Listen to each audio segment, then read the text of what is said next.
আমি গত পরশুদিন রাত্রে এসেছি আমার চিকিৎসার জন্য। এই চিকিৎসার জন্য আমি এখানে চিকিৎসা করাই, অনেক সময় আমি এইমসে চিকিৎসা করাই। আমি দিল্লিতে চিকিৎসা করে এসে আমার এটাতে ভেঙে গেছিল, ভাঙার পরে আমি আসছি টাইম টু টাইম ডাক্তারকে দেখাই। এটা আমার এখন এখন বলা হচ্ছে আমি নাকি এখানে কলকাতা আসছি ষড়যন্ত্র করতে। বুঝতে পেরেছেন? It is bad. এটা বলেছে পেপারও বলেছে, একটা পেপার বাংলাদেশে, হ্যাঁ একটা পেপারও বলেছে আজকে নাকি নিউজ বেরিয়েছে যে উনি ষড়যন্ত্র করতে গেছে ওখানে। আসলে আমার ট্রিটমেন্টের জন্য আমি আসছি, আর আপনারা যারা আসছেন তারা খবর পেয়ে আসছেন যে আমি যেখানে কলকাতাতে আসছি, আপনারা খবর পেয়ে আসছেন। এটা তো অন্যায় কিছু না। আপনারা যে আসতে দেখতে আসছেন, I am very much happy যে আপনারা আমাকে ভালোবাসেন, এই জন্য দেখতে আসছেন। আমার একটা আন্তরিকতা আছে সবার জন্য। হিন্দু নয় শুধু, আমি তো মানুষের জন্য কাজ করি, আমি মানবাধিকার কর্মী। আমি তো পলিটিক্স করি না, আমি কোনো দল করি না, আওয়ামী লীগও করি না, বিএনপিও করি না, জাতীয় পার্টিও করি না। আমি ওই যে আরেকটা দল আছে, ওরা সবসময় একটু টেরোরিজমের কথা বলে, আমরা সেটাও তো করি না। বর্তমান পরিস্থিতি is going to be worse, because Chinmoy প্রভুর মতো লোককে লিগেল অ্যাসিস্ট্যান্স দেওয়ার জন্য বাধা দেওয়া হচ্ছে। তো কি করে আপনি বুঝবেন? আমি একজন senior lawyer of the supreme court, আমাকে বলছে কোর্টে আসলে বিপদ হবে। তো কেন আমাকে পুলিশ দিয়ে ঘেরাও করে নিতে হবে? আমাকে পুলিশ দিয়ে কেন স্কট করে নিতে হবে? আমি তো লয়ার। আমি তো পুলিশ যখন দিচ্ছে আমাকে, তখন তো আমি বুঝেছি যে নিশ্চয়ই একটা বিপদ আছে, নিশ্চয়ই পুলিশ খবর পেয়েছে এরকম আহত করবে, নাহলে পুলিশ আসবে কেন? তো পুলিশ আমাকে যথেষ্ট হেল্প করেছে বিদায় আমি বেঁচে গেছি।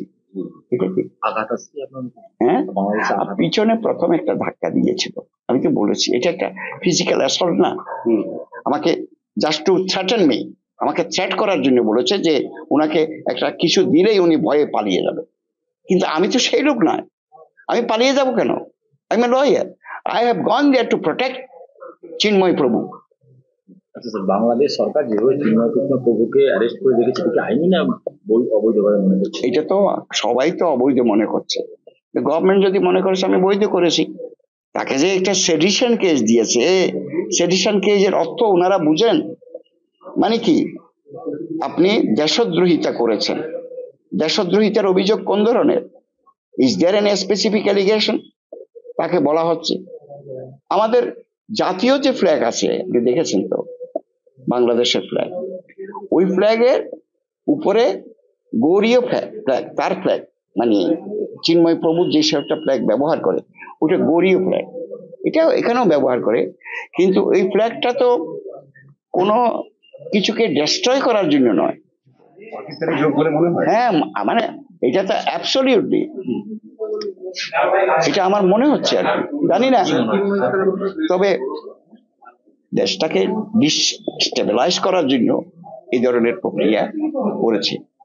গোটা দেশে সরাসরি ভারতের বিরুদ্ধে চক্রান্ত, হিন্দুদের উপর আক্রমণ। আপনি তো দেশে ছিলেন, শুধু কি হিন্দুদের উপর আক্রমণ? আপনি বলেন না, হিন্দুদের উপর বেশি হচ্ছে কম্পারিটিভলি এই সরকার আসার পর। আগে তো ধরেন আমরা এতগুলো মাপি নাই, তবে আমি আওয়ামী লীগের আমলও টর্চার হয়েছে, নিষ্পেষণ হয়েছে। আওয়ামী লীগের আমলও তো আমাকে মারধর করা হয়েছে, তখন তো আমরা এত প্রভাব হয় নাই। ভারত বিরোধী মন্তব্য, হিন্দুদের উপর আক্রমণ, কি মনে হয় আমার কথাটা শুনেন, যখন আমি ওনাদের ওই যে পিছনে আমাকে প্রোটেকশন দিয়ে নিয়ে আসছিল পুলিশ, তখন ভারতের দালালারা হুঁশিয়ার, ইসকনের দালালারা হুঁশিয়ার। তার মানে আমাকে মেন করছে, আমি তো পলিটিক্যাল পার্টি করি না, আমি নাকি দালাল হয়ে গেছি, আমার কোনো পলিটিক্যাল আইডেন্টিটি নাই। তাহলে ওনারা এই কথা বলে কি করে? এটা তো পুলিশ কিছু বললো না। পুলিশ বলে যে না দাদা চলেন, এটা কিছু না। পুলিশ তো ওই দিন ইন্টারভেন করা উচিত ছিল। বর্তমান পরিস্থিতিতে ভারত সরকার কি করা উচিত বলে আপনার মনে করেন? আমি মনে করি মানবাধিকারের লক্ষ্যে, আমি পলিটিক্যাল আঙ্গিকে কথাটা বলবো না, মানবাধিকারের জন্য এই ভারত সরকার এগিয়ে আসা দরকার। কিভাবে এগুলো এটা আমি জানি না, মানবাধিকার সুরক্ষার জন্য। পরবর্তী ডেটে কি আপনি যাবেন বাংলাদেশে? নিশ্চয়ই যাব। আমি তো I have decided to go there on that day.